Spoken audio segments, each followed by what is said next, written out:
évoqué par le Père. Si je... C'est un baptême qu'on donne au nom de Dieu le Père, le Fils et le Saint-Esprit. Mais pourquoi dans la Bible on utilise le baptême, on utilise le nom du baptême de Jésus-Christ? Puisqu'il y a des églises aujourd'hui qui baptisent pas au nom de la Trinité de l'Église, mais au nom de Jésus-Christ. Et ces baptêmes-là, on les accepte pas. Il faut revenir dans le contexte. Dans le contexte, l'apôtre demande quel baptême avez-vous été baptisé? Le baptême de Jésus ou le baptême de Jean? Ça, c'est le contexte. Mais comment nous faisons le baptême? C'est au nom de la Trinité. Je pense que c'est clair. Je peux compléter. Dans la Bible, toute la Bible, de Genèse jusqu'à Apocalypse, on parle de baptême initié par deux grands acteurs. Jean-Baptiste, qui a aidé les Juifs à les préparer à la réception du Seigneur Jésus-Christ. Et donc, ils sont passés par le symbole du baptême dans le Jourdain. On parle du baptême initié par Jésus-Christ, qui lui est un sacrement des apôtres de Dieu. À chaque instant qu'il était question du baptême d'eau, il fallait bien que ce type de baptême soit initié. Dans la Bible, le Nouveau Testament, nous avons 3 versets sur lesquels nous devrions nous pencher pour comprendre le sens du baptême. Une question simple. Comment est-ce que Jean dispensait le baptême? La Bible ne nous présente pas comment. Est-ce que Jean disait « Je vous baptise au nom de Jean ». Qu'est-ce qu'il faisait? Les gens venaient dans le Jourdain, il les plongeait dans l'eau, et puis il les sortait. Qu'est-ce qu'il disait dans le baptême? Personne ne le savait. Pierre. À part certainement, repentez-vous. Oui. Le baptême de Jésus, dont vous faites allusion dans les actes, est-ce que nous avons des détails dans la Bible qui nous expliquent comment est-ce que ce baptême se faisait? 0. Mais par contre, analysons le texte de Matthieu, chapitre 28, verset 19. L'emploi de la conjugaison nous montre la manière dont nous devrions dispenser le baptême. Pour vous aider, je vais vous permettre d'aller méditer sur ces 3 versets.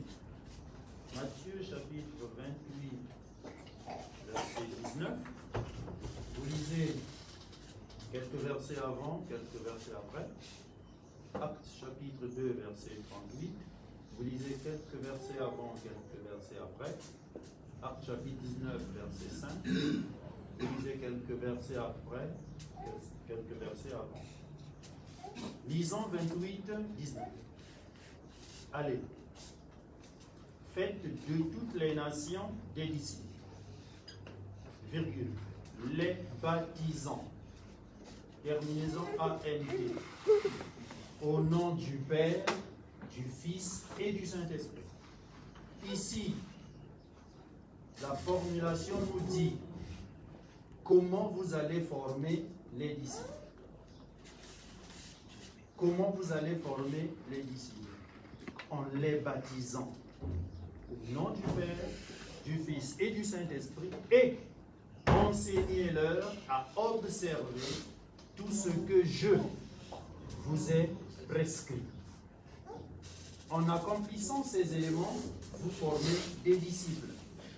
Ici, contrairement à une phrase littérale qui dit « baptisé par le baptême de Jésus-Christ », Déjà, le premier verset, c'est baptisé au nom de Jésus-Christ. Le deuxième verset, c'est baptisé au nom du Seigneur Jésus. Le verset que tu as présenté là. Ici, les apôtres Paul et Pierre voulaient simplement expliquer aux hommes que le baptême dont je vous parle, c'est le baptême autorisé, le baptême sous l'autorité de Jésus, le baptême institué par Jésus-Christ. Ici, Pierre ne leur montrait pas comment il faut baptiser, en quel nom il faut baptiser, mais de quel baptême il s'agit.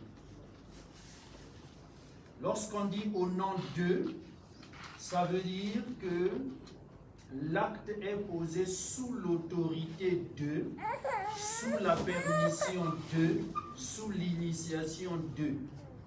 Il n'est pas dit ici par les apôtres, je te baptise au nom de Jésus-Christ.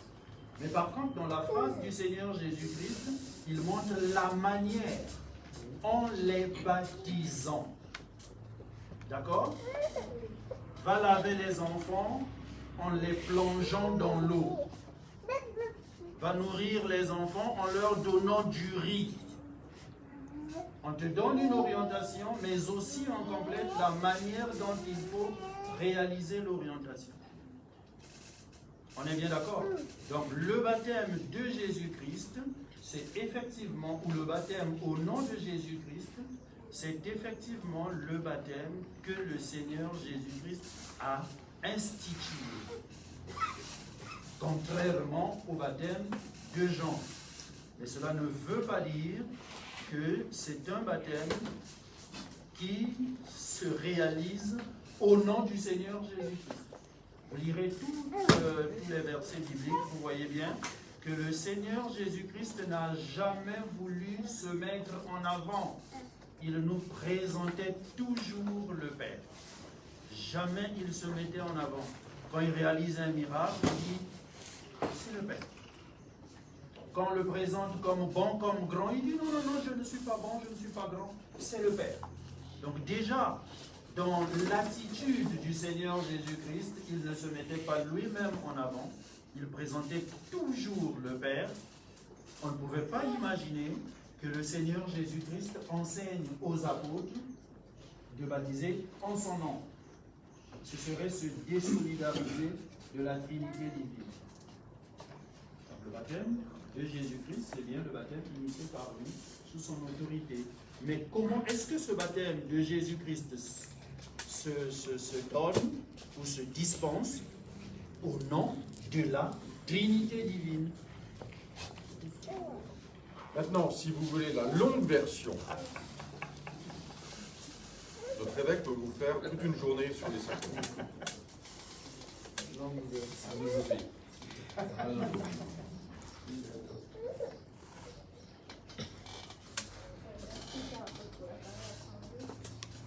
La Bible nous dit en Deutéronome 22, celui qui ne mange pas mon corps et ne boit pas mon sang, il n'entrera pas au royaume de Dieu. Jésus, quand il est venu, il a les 10 commandements écrits par Moïse, il a résumé ça en disant on doit aimer Dieu de tout notre cœur. On doit aimer nos prochains comme nous-mêmes. Maintenant, des personnes qui ne sont pas baptisées, mais appliquent ces deux commandements. Aime Dieu de tout leur cœur, aime son prochain, pratique le bien, mais ne sont pas lavés du péché ordinaire et le matin. Face à leur situation, pendant le retour de leur final, Je ne sais pas. Je ne sais pas parce que je ne suis pas Dieu. Mais ce que je sais, c'est que si je fais du bien, je fais des œuvres, je sacrifie, j'apporte beaucoup de sacrifices au service du Seigneur, je fais beaucoup de choses.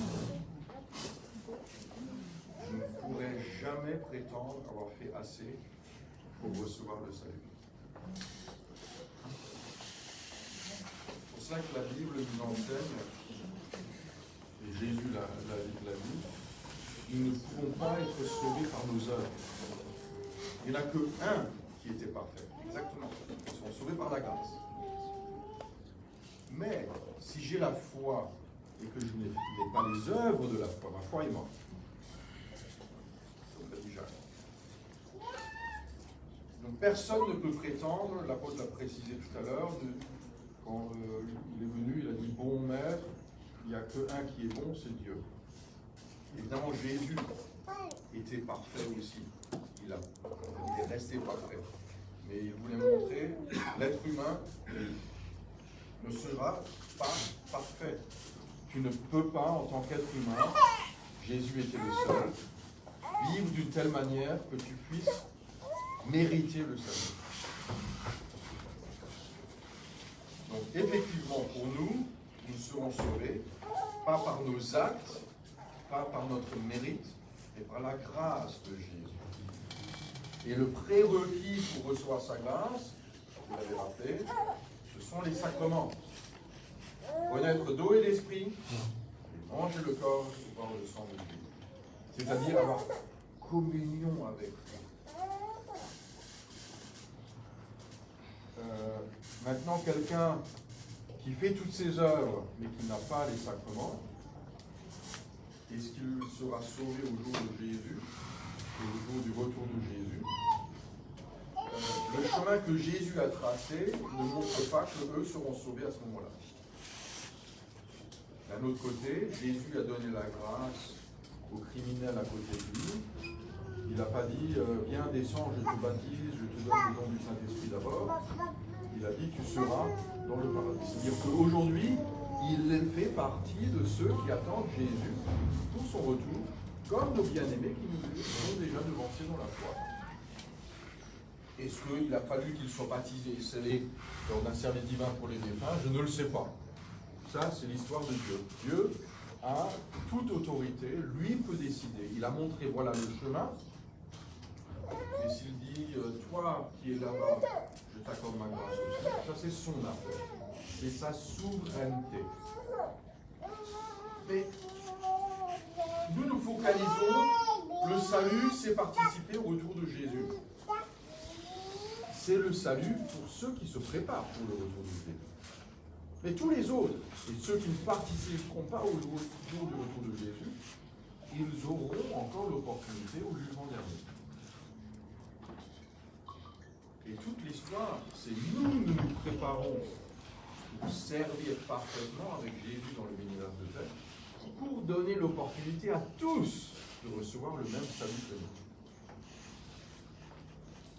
Est-ce que les autres, est-ce que vos amis qui ne sont pas membres de l'Église apostolique participeront au jour du retour de Jésus? Je ne le sais pas. Et je sais une chose pour sûr. Ils auront la même opportunité que nous d'entrer dans la nouvelle création. Et c'est ça l'objectif. Nous avons juste un privilège supplémentaire. Nous avons l'opportunité de participer au jour du retour de Jésus pour servir avec Jésus dans le ministère de paix. Et ceux qui ne participeront pas à ce jour-là, ça ne veut pas dire qu'ils n'auront pas le salut. C'est toute l'histoire du millénaire de paix, de donner l'opportunité au salut à tous. C'est comme ça qu'il faut voir l'histoire. Une dernière question. Merci, cher apôtre. Je suis le diacre Kiesé Anatole de la communauté Ouanou. Je souhaite que vous m'excusez de revenir au sujet de l'ordination des femmes comme des serfs du ministère. L'apôtre Paul nous dit dans la Bible que les femmes se taisent dans les assemblées et si elles veulent parler, et qu'elles interrogent leur mari. Voilà. Et il y a une lecture ici, le chapitre 5 du livre de l'Éphésiens, le verset 23 à 27. Ici, c'est un peu plus clair. Éphésiens Éphésiens 5, verset, on prend le verset 22 à 25. On dit, femmes, soyez soumises à vos maris comme au Seigneur, car le mari est le chef de la femme, comme Christ est le chef de l'Église, qui est son corps et dont il est le sauveur. Or, de même que l'Église est soumise à Christ, les femmes aussi doivent l'être à leur mari en toutes choses. J'aimerais par là. Continuez jusqu'au 25. Mari, aimez votre femme comme Christ a aimé l'Église et se livrer lui-même pour elle. Oui, parce que moi je vais m'exciter là. Moi, je vais faire juste une petite introduction avant que l'apôtre nous donne une réponse. Quand j'étais à l'école, j'ai toujours été très nul en français. Et au fur et à mesure que je grandis, au fur et à mesure que j'ai commencé à faire des études universitaires, je me suis beaucoup concentré en français pour comprendre ce que je lisais. Parce que j'aime bien avoir une vraie compréhension de ce que je lis. Dans les 2 versets que vous avez cités, j'ai besoin d'éclaircir beaucoup d'éléments parce que je sais qu'il y a beaucoup qui ne fournissent pas les mêmes efforts que nous pour comprendre. Premièrement, ne parle pas à l'assemblée, tu poseras la question à ton mari à la maison. À l'assemblée, il faut se taire. Je prends un exemple. Cette sœur-là est ici. Elle assiste à cette assemblée. Elle ne doit pas parler. Elle ira poser la question à son mari. Ma sœur, ton mari est où? Son mari est au champ. C'est un exemple, hein? Je ne connais pas son mari. Elle ira poser la question à son mari à la maison. Là-bas, on nous a parlé du baptême au nom de Dieu, le Père, le Fils et le Saint-Esprit. Explique-moi un peu ça. Est-ce que ça a un sens? Je ne pense pas. Ça, c'est d'abord pour nous amener à réfléchir sur le contexte de ce texte biblique et puis les destinataires. Ça ne peut pas s'appliquer à tout le monde. Sinon, cette sœur n'aura personne à qui aller poser la question. Ou toutes ces sœurs qui ont posé toutes ces questions-là n'auront personne parce que leurs maris ne sont pas ici. Deuxièmement, sur le verset d'Éphésiens, je veux souligner une chose importante. Ici, il est dit, femmes, soyez soumises à vos maris. Ça veut dire quoi? Ma femme va être soumise à moi. Elle ne va pas forcément être soumise à moi, je ne suis pas son mari. Là aussi, c'est bien de comprendre le sens de la phrase. Si elle est soumise à moi, je lui donnerai toutes les ordres du monde. Et là, c'est le chaos. Donc, attention dans cette relation. Le premier verset, il faut bien contextualiser, puisque, juste une précision, et puis le deuxième verset, il faut bien faire la relation. Il s'agit de femme et mari, mari et femme, dans le cadre d'un foyer. J'ai juste aidé à comprendre les versets pour que l'apôtre donne une bonne réponse. Je voulais éclaircir une époque. Ah d'accord, merci beaucoup. L'apôtre du district adjoint ici présent, avant de développer le sujet de l'ordination des femmes, avait dit que les femmes et les hommes sont créés égaux. Et dans la Genèse, il est dit que la conséquence de leur désobéissance est souhaitait que la femme soit soumise à l'homme. Et c'est pourquoi j'ai pris ce verset de l'Éphésiens. Tout à fait. Et encore une fois, c'est ça ce qu'il faut comprendre. Est-ce que Dieu les a créés de telle manière que la femme est soumise à l'homme? Est-ce que c'est la volonté de Dieu? La Bible nous dit à la Genèse, Oui. Dieu créa l'homme à son image et a fait dormir l'homme pour créer la femme à la côte de l'homme. Et donc, Déjà, c'est pas pareil. La femme est tirée de la côte de l'homme. ils sont de la même La substance. femme est tirée de la côte de l'homme.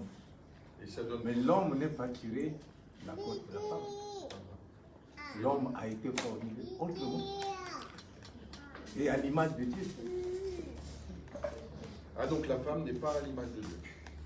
Seulement l'homme. Ce que je vous recommande, non, là je vais être très très très sérieux. Il y a deux éléments de base. Un premier élément, comme dit, c'est très sérieux. C'est vraiment sérieux. Un débat de longue haleine. Premièrement, Tu veux partir au Wando? si je peux vous donner un conseil, Oui, cher apôtre. c'est quelque chose que j'ai toujours observé moi-même. J'ai aussi eu des moments, même quand j'étais déjà dans le ministère, où je n'ai pas tout de suite compris ce que l'apôtre patriarche nous a enseigné. Et j'ai eu des moments où j'ai eu du mal à le comprendre. Il y a une question particulière qui m'a pris quelques années, jusqu'à ce que j'ai enfin compris ce qu'il voulait dire. Des années. Mais dès le début, je me suis dit, mais attends, qui est-ce que tu es? Est-ce que toi, tu connais mieux ce que Dieu nous dit que l'apôtre patriarche? Et j'ai tout de suite décidé, le même jour où j'ai eu ce conflit dans mon cœur, j'ai tout de suite décidé, ce que l'apôtre patriarche il vient de dire, je le crois. Je ne le comprends pas, mais je le crois et je le suis. Et cette décision m'a sauvé dans ma foi. Et parce que j'ai pris cette décision, le Saint-Esprit a pu, il a fallu être patient, mais a pu faire le travail. Et éventuellement, j'ai compris ce que l'apôtre patriarche voulait dire. Donc ça, c'est un premier conseil. Je comprends, surtout ici dans votre culture, cette histoire de femmes dans le ministère. Pour certains, c'est un sujet difficile à comprendre. Je le comprends. Mais je vous conseille, pour votre foi, pour votre salut, rappelez-vous qui nous sommes. Restons humbles. Nous ne pouvons pas mieux savoir que l'apôtre patriarche et que l'apostolat réuni. Restons humbles. Acceptons son message. Croyons-le. Suivons-le. Et ayons la patience et la curiosité de continuer à chercher à comprendre ce que vous faites en ce moment. Ça, c'est une première chose. La deuxième chose, certains ont compris tout de suite. D'autres vont prendre des années à comprendre. Ayons la patience de revenir et revenir et revenir encore, comme Jésus l'a fait avec ses disciples. Et comme le Seigneur le fait avec nous tous. Avec patience, revenez les apôtres, les responsables, revenez, continuez d'enseigner. Je ne peux pas vous donner la réponse maintenant, je peux vous donner une réponse en 30 secondes. Mais pour réellement que vous ayez la paix dans votre cœur et que vous compreniez tous les détails, il faut venir une journée. Il faut lire ensemble développement de 35 pages qui existe. Mais je vous avoue, si moi je l'avais lu tout seul, je n'aurais pas tout compris. C'est parce que l'apôtre patriarche s'est pris le temps et a enseigné les apôtres. Nous, les apôtres, nous avons passé du temps à l'étudier. J'avais fait un séminaire à Pointe-Noire. Je ne sais pas si j'ai fait le séminaire à Brazzaville. Notre évêque parlera un petit peu samedi du sujet. Et même en 2 heures, on ne peut pas tout expliquer. Je vous conseille, prenez le temps. Et notre diacre a le courage de poser la question. Il y en a, je suis sûr qu'il y en a d'autres qui ont des soucis avec le même sujet. Apôtre, toi tu es responsable de la région et du séminaire. Prends le temps, reviens dans l'amour de Christ. Ayez la patience que tous puissent arriver à cette même connaissance. Après, une fois que tout a été expliqué, après c'est ta responsabilité de décider est-ce que je l'accepte ou pas. Et je comprends, c'est un grand saut parce que ce n'est pas conforme à la culture dans laquelle tu as grandi. Je le comprends très bien. Mais il faut toujours se poser la question, qu'est-ce que Jésus nous a enseigné? Et c'est pour ça que je t'ai fait relire le verset 25. Le verset 25, il met l'appui.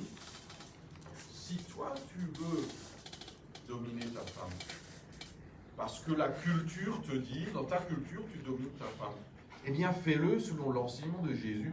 Donne-toi à ta femme de la même manière que Jésus s'est donné à l'Église. Ça veut dire, lave-lui les pieds. Soumets-toi à elle. Sois humble devant ton épouse. Reconnais tout ce qu'elle fait par amour. Sacrifie-toi pour elle. Aime-la comme Jésus t'aime et aime ton épouse. Si tu es prêt à faire cela, alors tu peux dominer ta femme selon ta culture. Mais domine-la selon l'enseignement de Jésus. Et là, on se rend compte qu'il y a quelque chose qui ne fait pas de sens. Si je domine ma femme, c'est elle qui me lave les pieds. Ben non, si tu le fais comme Jésus, c'est toi qui lui lave les pieds. Et là, on se rend compte, dominer sa femme, c'est quoi? Ça ne fait pas de sens.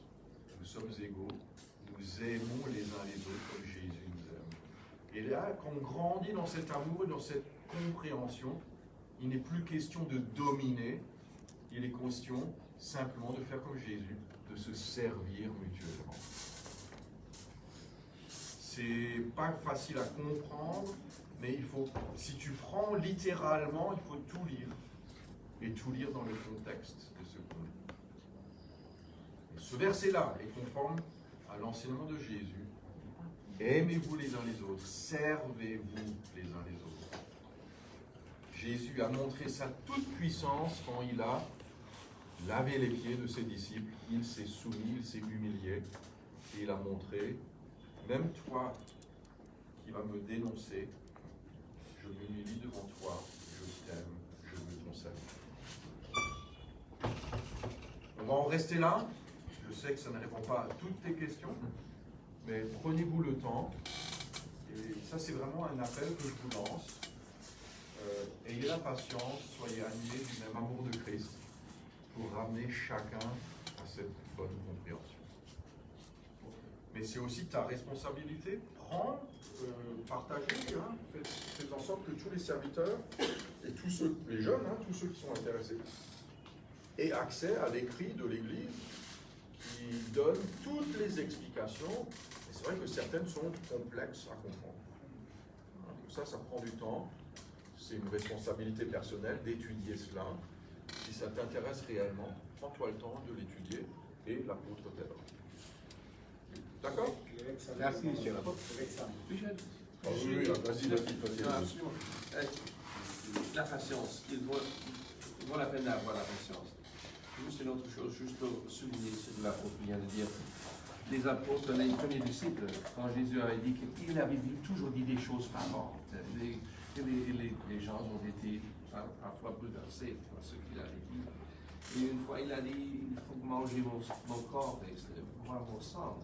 Ça, on pensait, parce que ça, qu'est-ce qu'il veut dire? Est-ce que c'est une forme de cannibalisme ou quoi? Et 72 ou 60 disciples sont partis. Et il s'est adressé aux autres disciples, les 12. Est-ce que vous me quitterez aussi? Ils ont dit simplement, Pierre, il a pris la parole. Je crois qu'il n'a pas du tout compris non plus. Il était même, c'était peut-être difficile pour lui de comprendre, juste comme pour les autres. Mais il a dit, où irons-nous? Et ça, c'est pour nous, je crois que c'est une chose très importante. Où irons-nous? C'est toi qui as les paroles de la vie éternelle. Et le Seigneur Jésus, il avait pleine confiance dans le Seigneur Jésus. Il avait foi dans ses paroles. Et voilà ce que nous devons montrer envers l'apostolat et l'apôtre patriarche dans l'assemblée d'apostolat aussi. Et ça vaut la peine de le faire, d'avoir la patience, afin de comprendre un jour. Où irions-nous? Je voudrais aussi aborder dans le même sens. Et tout à l'heure, l'apôtre a expliqué la première question de la sœur par rapport à la salle de noces. Nous savons que ceux qui vont sortir de la salle de noces seront tous des sacrificateurs. Et là, est-ce que seulement c'est les hommes? Et point de vue. C'est tous les croyants et tous ceux qui sont préparés comme épouses de Christ qui sortiront de cette salle comme sacrificateurs. Même si aujourd'hui les hommes refusent de vivre cette réalité, au retour de Jésus et qu'après à la sortie de salle de noces, c'est tout le monde qui va maintenant être sacrificateur. Et là, tous ceux-là sont aussi les prendre comme les autres. Donc, vous voyez, quand l'Esprit prépare déjà, c'est une phase préparatoire pour laquelle on est en train de nous préparer pour le vivre à la salle de noces. C'est quand Jésus a parlé de manger son corps et boire son sang. Ce n'était pas encore réalisé, ce n'est pas concrétisé.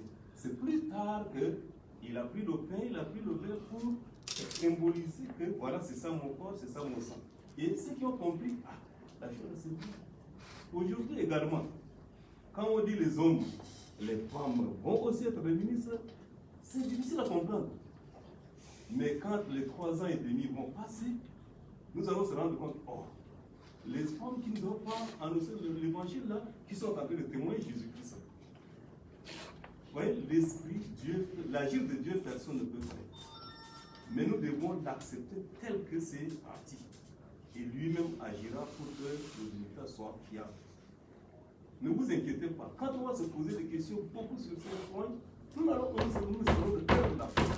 Et c'est pour ça où beaucoup de nos membres ont quitté déjà la foi. Donc ne vous inquiétez pas pour ça. C'est comme ça que moi je fais aussi savoir aux jeunes que non, quand des choses de la révélation, personne ne peut comprendre ça. Mais essayez de voir plus loin que soi et vous allez découvrir le sens profond et vous allez faire développer votre vie de foi en Christ. Merci beaucoup.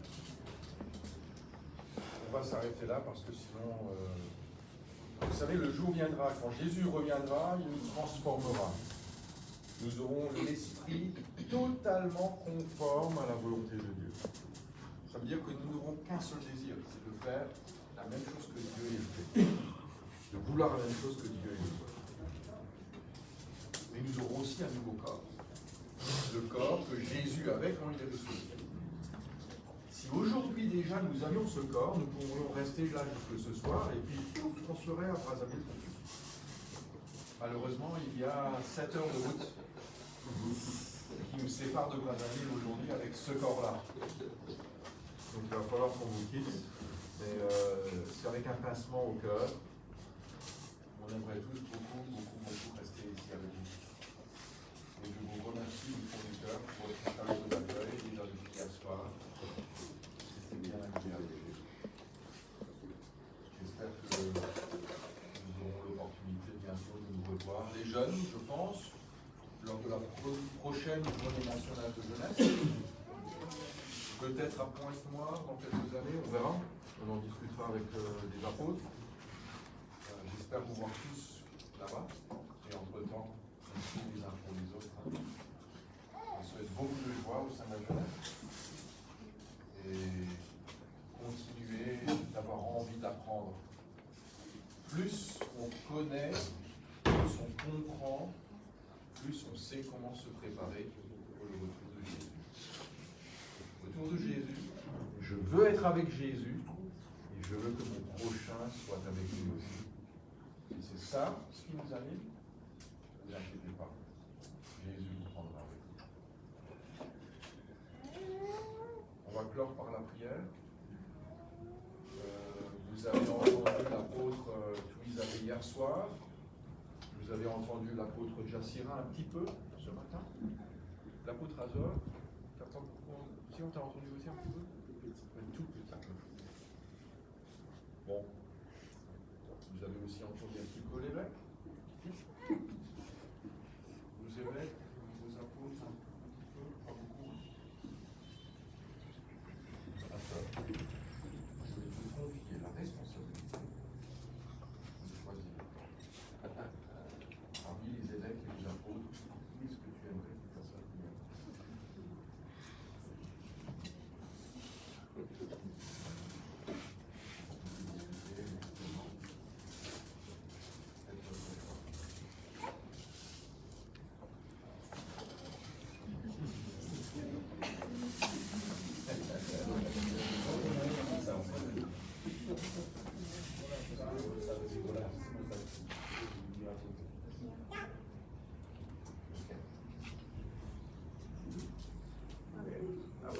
Cher apôtre, tu es chez toi.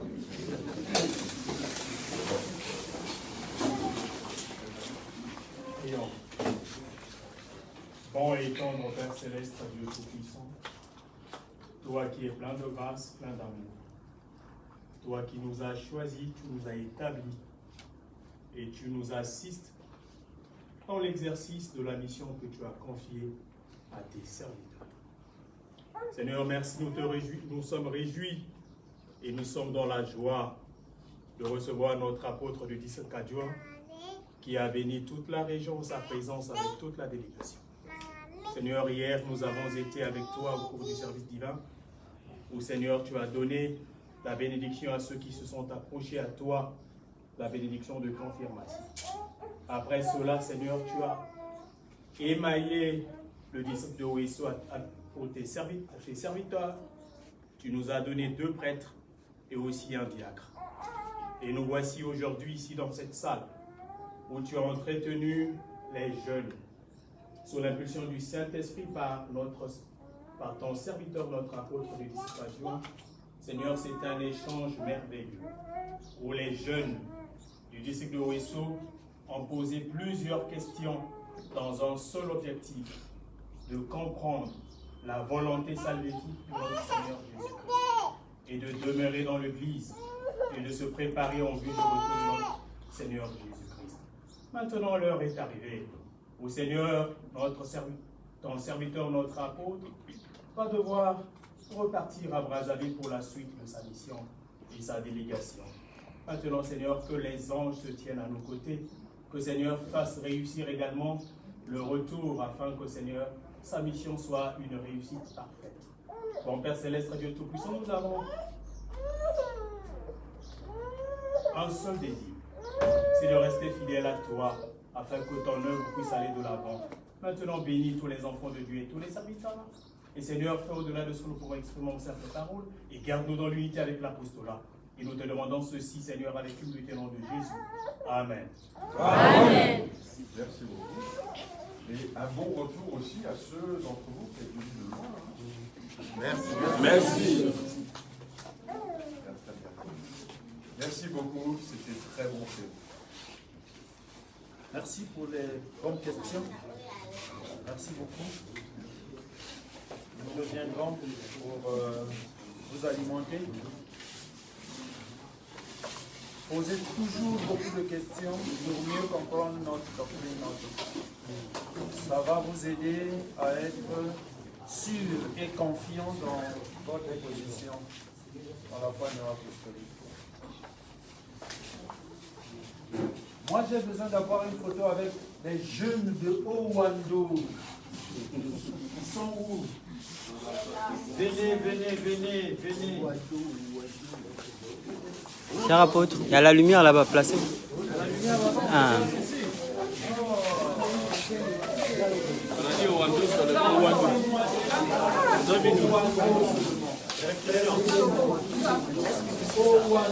Vrai trésor. On a dit là-bas, hein. Il a dit que je vois seulement. J'ai vu.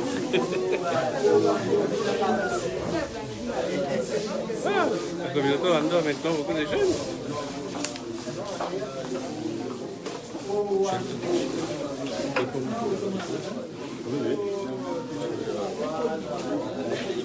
Attends d'abord au Rwanda. Oui, mais la peau de Nice, c'est là à l'intérieur.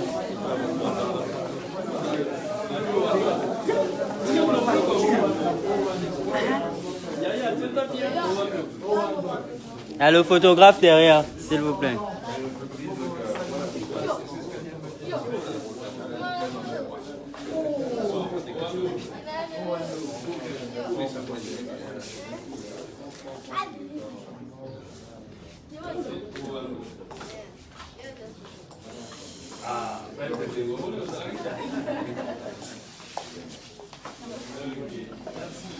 Encore une.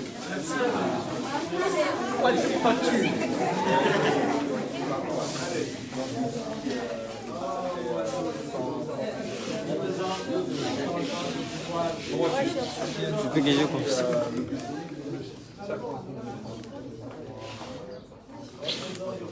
Les autres jeunes, venez tous les jeunes. Prenez.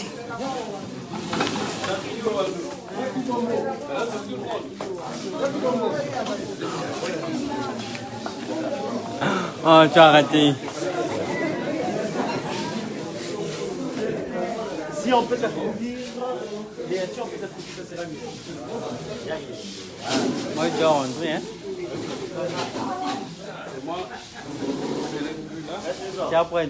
C'est vous de libérer, hein. Ah.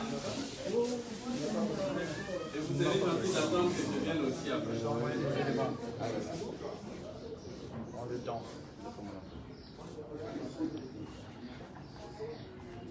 Ok, mais attendez aussi que je sois.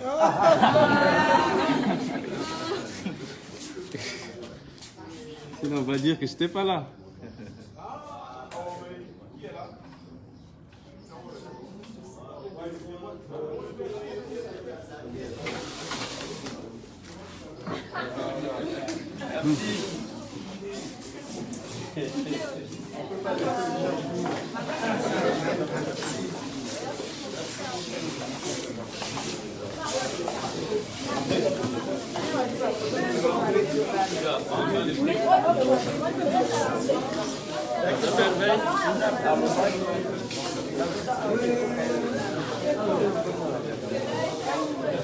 La numéro Yanga, Oyanga,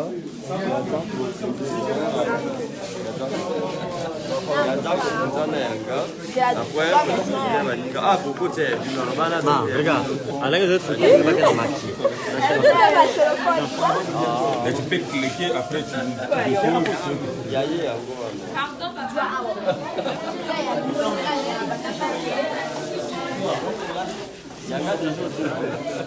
Je vais devoir couper. Man, il va tenir, man. Attends, man. S'il te plaît, tiens d'abord, tiens. Filme seulement. Man, donne à une personne. Oui. Attends, Voilà Michael Mbola. Michael.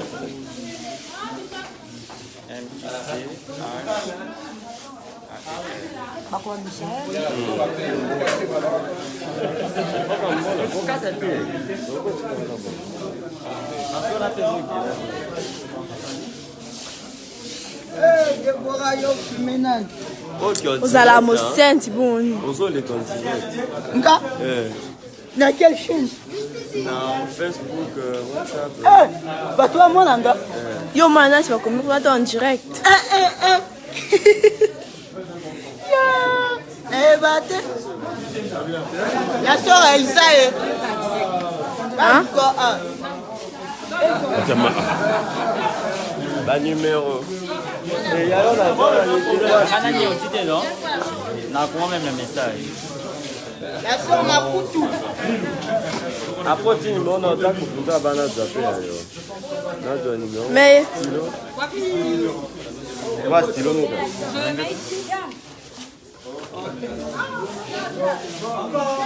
Yeah, okay, got tout dernier. Bonjour déjà.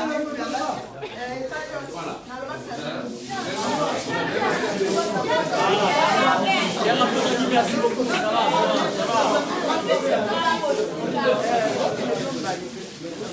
Merci mon cher.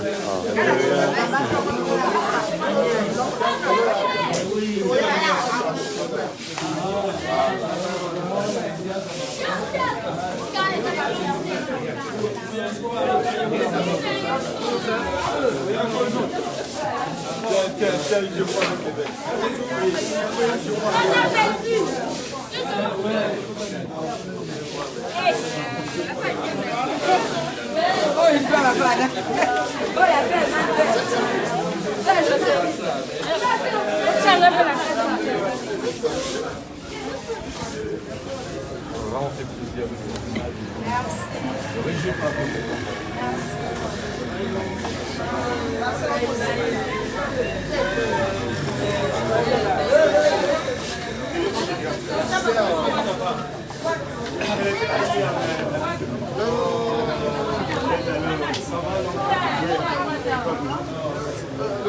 Je t'ai envoyé des éléments sur WhatsApp. Merci beaucoup.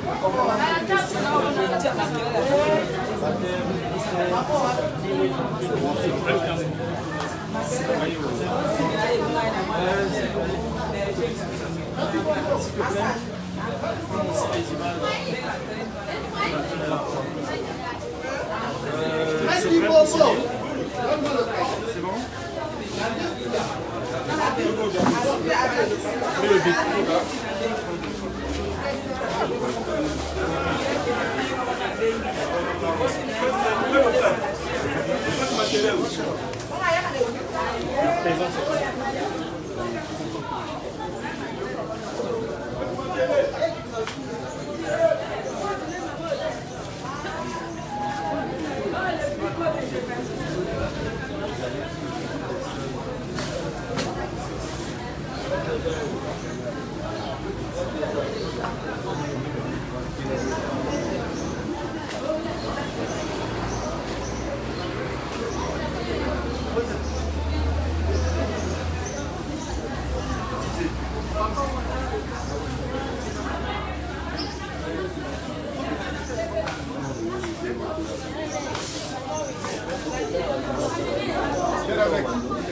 C'est votre trésor, vraiment.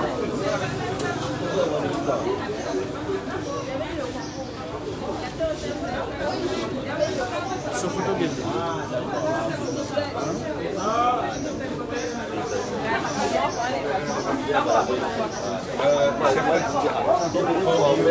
Déjà dans le sac, dans la voiture.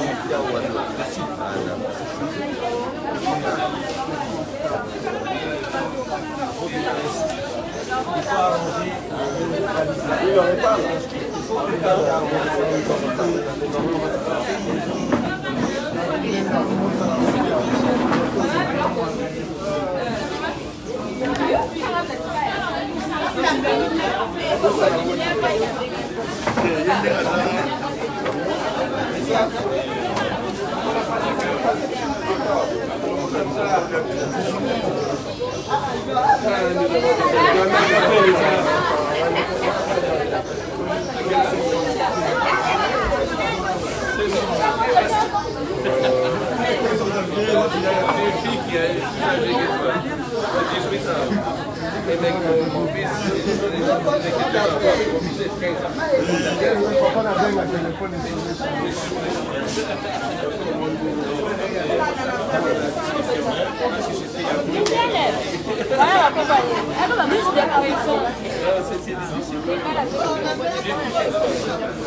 Fais vite, non, non, pas.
Réunion.